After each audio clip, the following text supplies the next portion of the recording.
क्या आपने कभी सोचा है कि काम वासना सिर्फ शरीर की प्यास नहीं होती, बल्कि ये हमारे अस्तित्व की सबसे शक्तिशाली ऊर्जा होती है। यह ऊर्जा सूरज की तरह तेज तप और जलाने वाली होती है। काम वासना कोई साधारण आकर्षण नहीं, बल्कि वो अग्नि है जो अंदर छिपी भावनाओं को जला सकती है और कभी कभी पूरे जीवन को एक नई दिशा देती है। जिस पल कोई पुरुष किसी स्त्री की ओर खींचता है, वो सिर्फ उसकी देह तक नहीं खींचता, बल्कि उसके हाव भाव, मुस्कान, आंखों के सन्नाटे और उसकी आत्मा की कंपन से जुड़ने लगता है। लेकिन काम वासना भी दो तरह की होती है, एक जो सिर्फ शरीर को छूकर गूंज रही होती है और दूसरी जो आत्मा को छूकर स्थायी छाप छोड़ जाती है। जब कोई पुरुष किसी स्त्री से पहली बार संबंध बनाता है, तो यह उस रिश्ते की परीक्षा नहीं होती, बल्कि उसकी असल शुरुआत होती है। यदि उस रात के बाद उसका मन उस स्त्री की ओर दोबारा खींचता नहीं, तो समझिए यह संकेत सिर्फ एक देह का व्यापार था, जिसमें मन और आत्मा की कोई भूमिका नहीं थी। अगर वही पुरुष उसी स्त्री के साथ बार बार मिलकर भी तृप्त नहीं होता, बल्कि हर बार मिलने के बाद उसकी मुस्कान और भी मजबूत होने लगती है, उसकी आंखों में कोई अजीब सी गहराई दिखने लगती है, तो यह सिर्फ काम नहीं रह जाता, बल्कि प्रेम का बीज होता है जो शरीर की मिट्टी में बोया गया होता है। यह बीज तब अंकुरित होता है जब पुरुष उस स्त्री के स्पर्श में सुकून ढूंढने लगता है और स्त्री उसके अगले मन में अपना घर महसूस करने लगती है।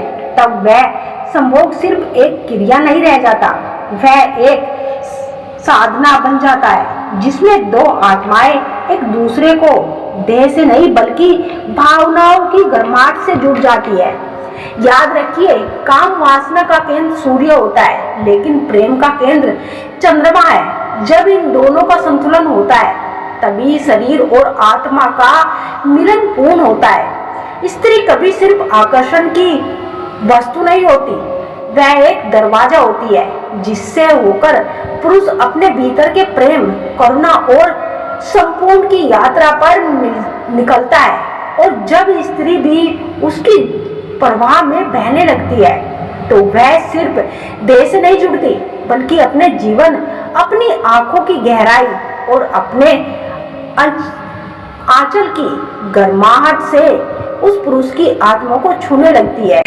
इसीलिए अगली बार जब तुम किसी स्त्री की ओर आकर्षित हो, तो खुद से एक सवाल जरूर पूछना, क्या मैं सिर्फ उसके शरीर को चाहता हूँ या उसके अंतर्मन में उतरना चाहता हूँ? क्योंकि काम वासना तो स्थायी है, लेकिन जब प्रेम उसकी छाया में खिलता है, तो वह काम नहीं, एक पूर्ण मिलन होता है। देह से आत्मा तक की यात्रा का मिलन होता है। जब एक स्त्री का मन किसी पुरुष से जुड़ जाता है, तो वो सिर्फ एक सोच नहीं होती, वो एक ऊर्जा होती है, एक तरंग जो उस पुरुष की चेतना को धीरे धीरे छूने लगती है।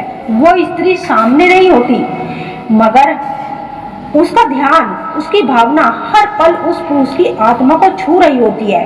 क्या आपने महसूस किया है कि आप कहीं व्यस्त है और अचानक उसका ख्याल आता है? आप मुस्कुरा उठते हैं बिना किसी वजह के, बिना किसी कारण। शायद उसकी पल वो स्त्री आपको अपने अंतर मन में याद कर रही होती है। स्त्रियों को भावनाएं शब्दों की मोहताज नहीं होती, उनकी ऊर्जा सीधी पहुंचती है उस तक जिसे वो सच्चे दिल से प्रेम करती है, सच्चे प्रेम से देखती है। और जब वो स्त्री किसी पुरुष को बार बार याद करती है, तो वो केवल सोच नहीं रहती, बल्कि वो एक कंपन उसके जीवन में भेज रही होती है। और वही संपन्न उस स्त्री को, उस पुरुष को बेचैन कर देती है। वो उसे बार बार महसूस करने लगती है, उसके ख्यालों में डूबने लगती है, क्योंकि अब वो स्त्री उसके विचारों में नहीं, उसके अस्तित्व में बस चुकी होती है। जब स्त्री भावनात्मक रूप से उस माध्यम रूप से जुड़ जाती है, तो वह एक मौन संवाद शुरू हो जाता है। ना कोई शब्द, ना कोई स्पर्श, लेकिन सब कुछ महसूस होता है। अगर पुरुष उदास है, तो स्त्री का दिल अचानक भारी और अगर वो खुश है तो वो अनजानी सी खुशी उसके चेहरे पर चमक बनकर लौट आती है। ये कोई कल्पना नहीं, ये कोई अदृश्य धागा है जो दो आत्माओं को जोड़ता है। इसे विज्ञान का मिलन कहते हैं। ये बंधन देह का नहीं, चेतना का होता है, जहाँ दो आत्माएं एक दूसरे का दर्पण बन जाती है। तो अगली बार अगर किसी की याद बार बार आने लगे, अगर किसी की सोच आपके मन को जोड़ने लगे, तो समझिए कोई स्त्री अपने अंतर मन से आपको पुकार रही है। सबक मौन रिश्ता आपसे बनाना चाहती है और ऐसा जुड़ाव हर किसी को नहीं मिलता। ये केवल भाग्यशाली आत्माओं के हिस्से आता है। जब कोई स्त्री आपसे प्रेम करती है तो आपको समझ जाना चाहिए कि ये प्रेम बाहरी दिखावा नहीं बल्कि दो आत्माओं का मिलन होता है।